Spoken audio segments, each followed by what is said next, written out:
kasalliklarni keltirib chiqargan sabablarini yo'q qilsa, organizm o'sha o'zini normal fiziologik holatini, ya'ni sog'ligini o'zi osongina tiklab oladi desam, ijtimoiy tarmoqlarda aytishadiki, o'sha sabablarni bilsangiz, shu yerda aytib qo'ya qoling-da deydi.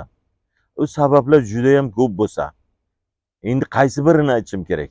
Mana misol uchun, kardiologiya bo'limida yurak qon tomir sistemasi kasalliklari bilan davolanib chiqib ketayotgan bemorlar 100 tadan 10 tasi soppa-sog' bo'lib, umuman ukololmaydigan, dori ichmaydigan bo'lib, soppa-sog' bo'lib uyga qaytib ketalyaptimi? Bir o'zingiz o'ylab ko'ring. Nima uchun ular sog'aymayapti? Yana ustiga ustak yildan yilga yurak qon tomir sistemasi kasalliklari bilan kasallangan bemorlarning soni ortgandan ortib boryapti.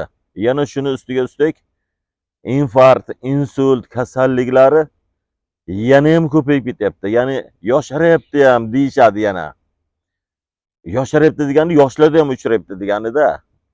Nima uchun unday tuzalmasdan yurgandan tashqari infarkt, insultlar ko'payib ketyapti?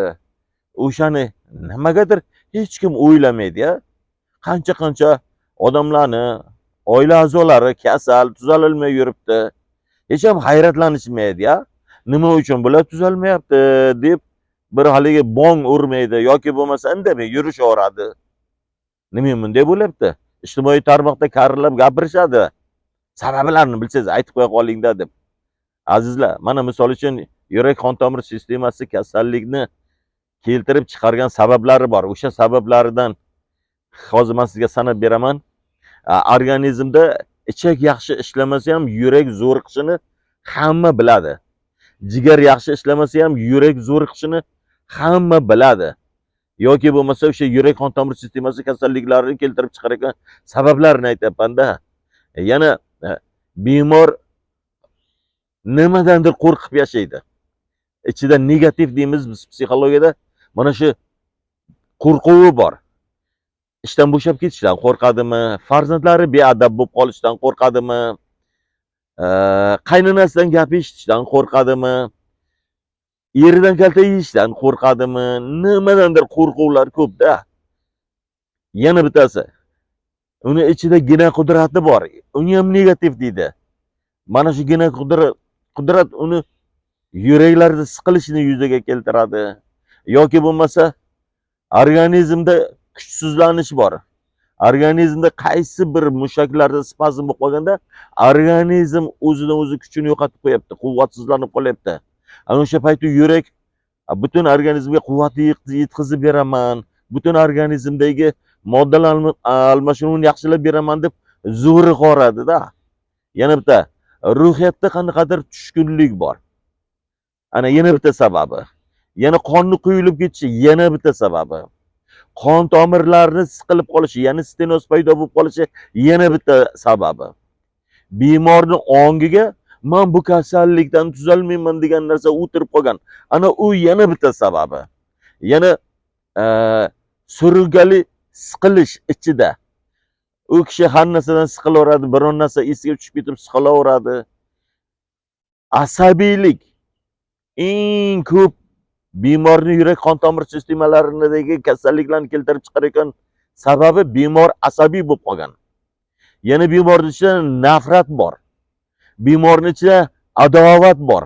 Mana shunaqa negativlar, ularni sanab bersam, hozir mana kameraning oldida hammasini ham eslay olmadim. Sanab bersam, ular juda ham ko'p. Biz bemorlarning ichidagi o'sha kasalliklarni keltirib chiqarayotgan sababini birin-keyin bartaraf qilaverganimizdan keyin bemor o'zida-o'zi sog'ayib qoladi. Ahmadjon aka, davletim oshmayapti deydi. Yuragim siqmayotgan bo'lib qoldi-ya. Yuragim og'rimayotgan bo'lib qoldi. Ana shu og'riq birdaniga qo'yivardi. Nimaga sog'ayib qoldim deydi-da. Azizlar, kasalliklar, mana misol uchun hozir men yurak qon tomir sistemasi kasalligini aytdim. Oshqozon ichak tizimi kasalligi qancha? Buqoq kasalligini, ya'ni shitavitka, qalqonsimon bez kasalligini keltirib chiqargan qancha sabablari bor. Oshqozon osti bezi kasalliklarini keltirib chiqargan qancha sababi bor. Bu sabablarni umurtqa pog'oni, qo'l oyoq kasalliklari, uyqusizlik, vahima, nevroz kasalligini, quloqdagi shovqin, bosh og'riq, bosh aylanish, bularning sabablarini aytayotgan bo'lsam, siz hozir portlab ketasiz. Oho, shuncha narsa eshitamanmi deb.